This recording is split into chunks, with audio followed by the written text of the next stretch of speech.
Hello and welcome to this live recording episode of the Expedition to Soul podcast. I'm Sara, founder of the Sisters Enchanted, and this is the last of the bedroom camper editions of the live recording of the Expedition to Soul podcast. If you are watching these or you've been watching, you notice sometimes I'm in a different place, and this is how you know this checkered background here that I am in my camper and I am coming at you from New Hampshire this week. And I'm excited for this episode of the Expedition to Soul podcast.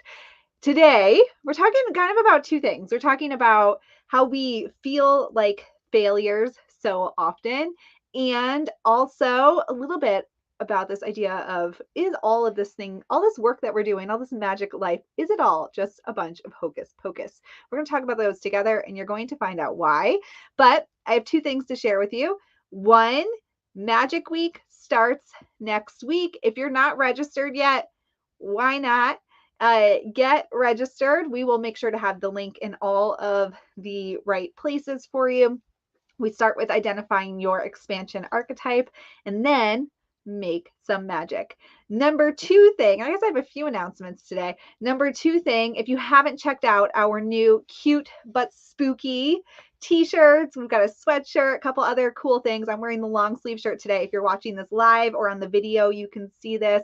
If you're listening in later on the podcast, you can find the link wherever you are looking or listening to this. We'll have it linked up, or just shoot us a message. But our cute but spooky, I'm wearing the long sleeve t-shirt today and I just love it. It is cute. And the ghost on it is not at all spooky, and is it's a ghost that my sister Anna, she drew it and then her husband digitized it, and it's delightful. So cute but spooky, that is available for you.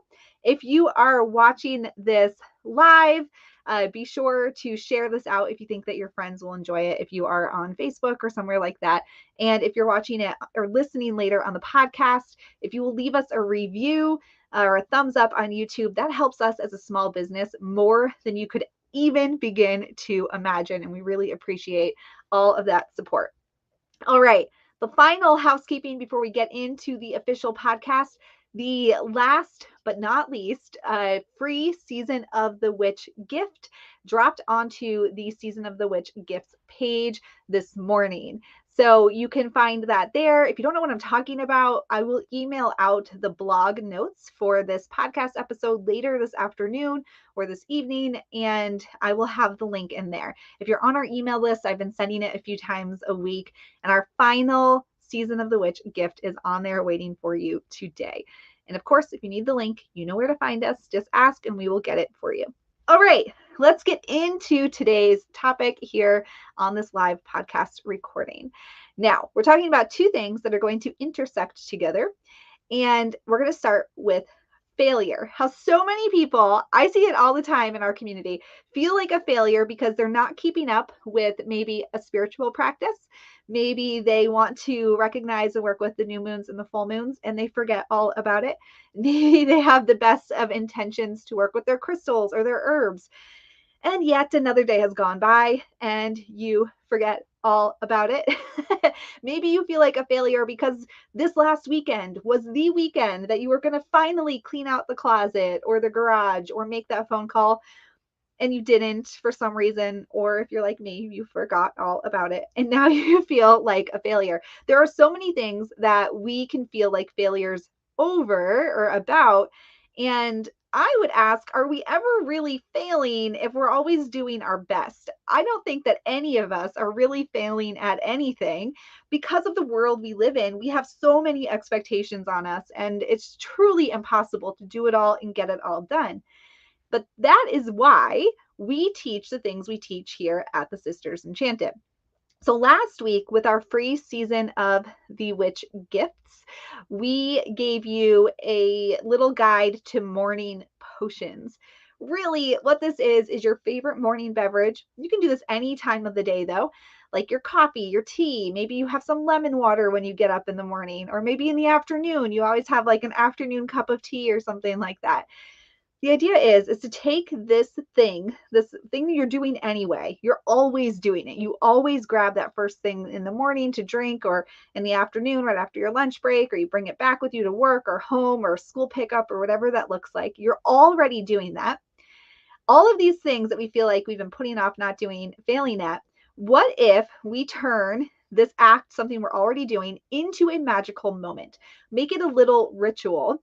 And we use this time to encourage ourselves, charge up our energy with intention for the rest of the day or the morning, or to remember what it is that we want to do and why we want to do it, and kind of imbue that energy into the thing we are about to put into our bodies and have that moment of presence and connection.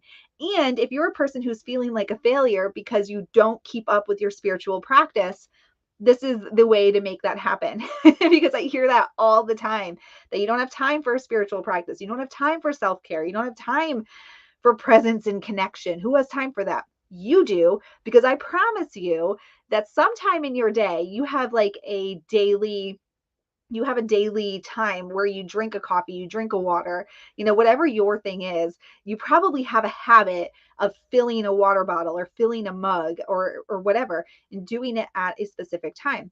So in our morning potions gift that we sent out to you, we invited you to set up a little, like a charging station, put maybe a plate or a coaster or a photo or an image or an affirmation that you can put your cup on, and then maybe surround it by some, reminders of what it is that you want to bring into your life, or what you want to work on, or how you want to feel, or some crystals or cinnamon sticks or little baby pumpkins this time of year, like whatever that is for you. Create that, right? Make that happen on your space where it is that you can see it and use it, and bring these moments into your life very, very easily. And in this idea of feeling like you're failing, my example, you were going to clean out the closet or the garage, or this was the weekend, you were going to make a meal plan. Having these moments too, where you're connecting to something you're already doing with intention, and you set that up to remind you of your intention. Why is it that you actually want to do these hard things that you kind of want to avoid and procrastinate on? Why is it that you want a spiritual practice? Why is it that you want to clean out the garage, right?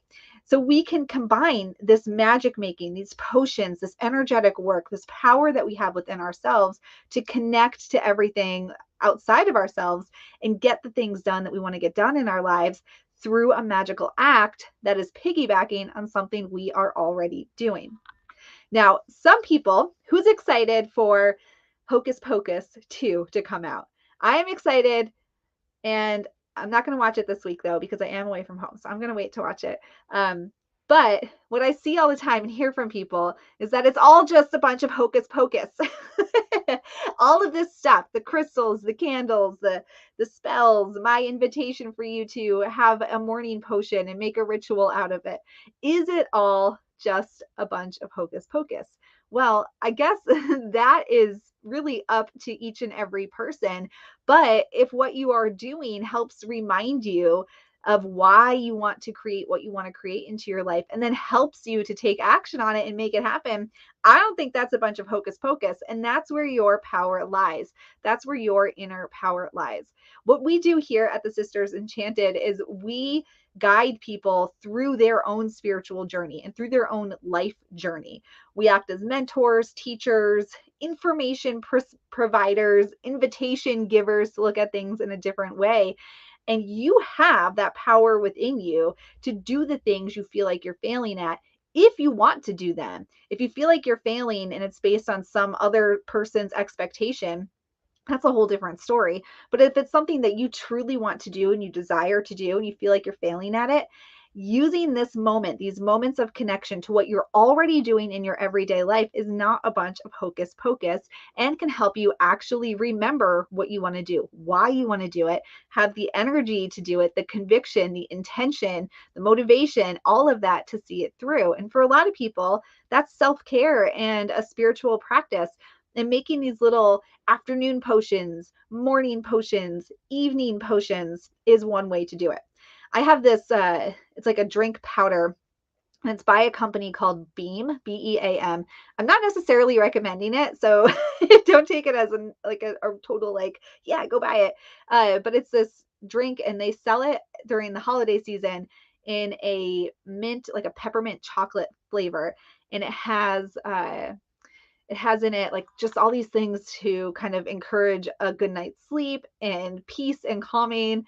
And I'm telling you, if I drink 1 cup of that, it will put me into this like deep, deep, deep sleep very quickly. And it's delicious though. It's delicious. I wish I could just drink it and not fall into a slumber. But when I need like that deep sleep, right? When I need that restoration, having that moment, there's 2 things that can happen. I can either just chug it down right before bed, or I can really like have this moment of intention and turn it into a little ritual where I light a specific candle and I release what came the day during the day, right? Like whatever the things are that I think are going to keep me up at night, just let that go and charge my drink up with this energy of rest and restoration. And then it's not just this thing that I'm like, oh, I need sleep, so I'm going to drink this. It's like a moment of connection. It's self-care. It's ritual. It is a spiritual practice, and it is a magical practice, right?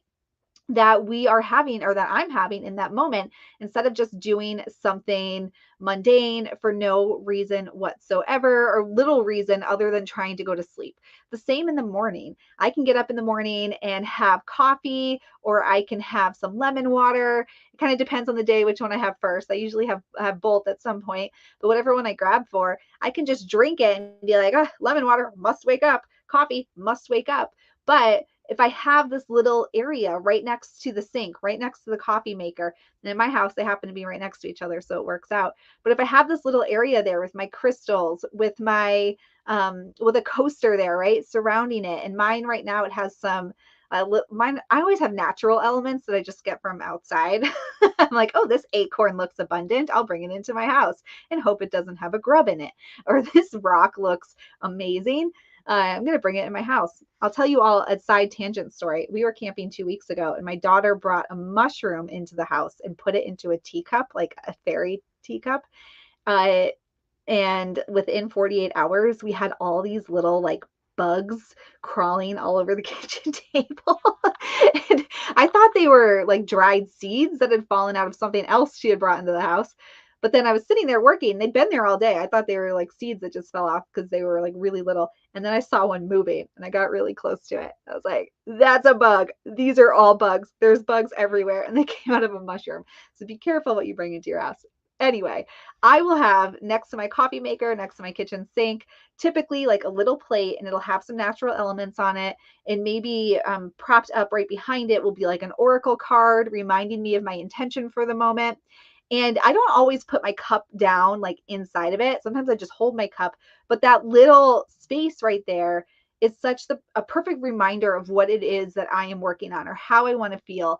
And it's really a touch point to force me to remember these moments and bring some self-care into my morning, a pause, and connect to myself and remind myself that I'm doing my best. I'm not a failure at everything because I didn't get everything done that I wanted to do in a day, or things don't look the way that I thought they would, right? And it's just this reminder of how I want to feel, what I'm doing to get there. And it's a beautiful, magical moment, and it's so easy to do. And is it all a bunch of hocus pocus? I don't know. I don't think so. I think that it's a little bit of fantastical hocus pocus to recenter yourself and bring a sense of power, delight, enchantment, and magic into your everyday, which we all know we need some of right now, and can always use that to bring some hope and reminder of our true worth and confidence and our power in ourselves to create what we want into our lives. All right. That is our topic for today. A short one for you. If you're feeling like a failure at all the things, bring a magical moment into your life. And a top tip for success is to do it when you're already doing something else. And I love creating potions with whatever it is you're already drinking, because it's easy and you're already doing it. And it's super easy to habit stack, take some practical, make it magical, and take these habits you already have, turn them into little rituals to bring some magic into your life. And in celebration of Hocus Pocus 2 coming out, consider, what is it that you think is all a little bit of hocus pocus? And what's it matter if it is, if it's helping you? That would be another question I'd give you. If it's helping you to get where you want to go, that's what matters. And all of the tools, the crystals, the herbs, the potions, I don't know, the moons and candles, the moon signs and candles and phases and whatnot. That all helps me get where I want to go. And I know it can help you too, with intention and with purpose. All right. Some things to think about. If you don't have your free Season of the Witch gifts and you want some inspiration for your morning potions, because we did put some photo examples in there from our own Team TSE. These are examples that they gave me to put in there. You can find the link in our app, and I've been sending it out in email every week too, and I'll send it out later today. So you can get what are the gifts that are in there? I don't even remember. There's a lunar tracker in there. There's the morning potions. Our tarot journal kit is in there from today. There's 5 of them, and they're escaping my thoughts right now. But you can find them all, and I'll send an email, or they're in our app if you are in our app group. And make sure to sign up for Magic Week. It starts next week. We're going to start with some pre-work next week. Our Expedition to Soul class and videos are in there for you if you register now. And of course, grab your cute but spooky. We've got t-shirts in all different colors. I'm a fan of the long sleeve this time of year. Our own Sarah Milne was rocking a cropped sweatshirt this morning at our team meeting, and it looked to die for. So get in there and check out our Mercury and communication guide. Yeah, so many good things in the Season of the Witch gifts. All right, y'all. Until next time, I hope that you have a very enchanted rest of your day ahead.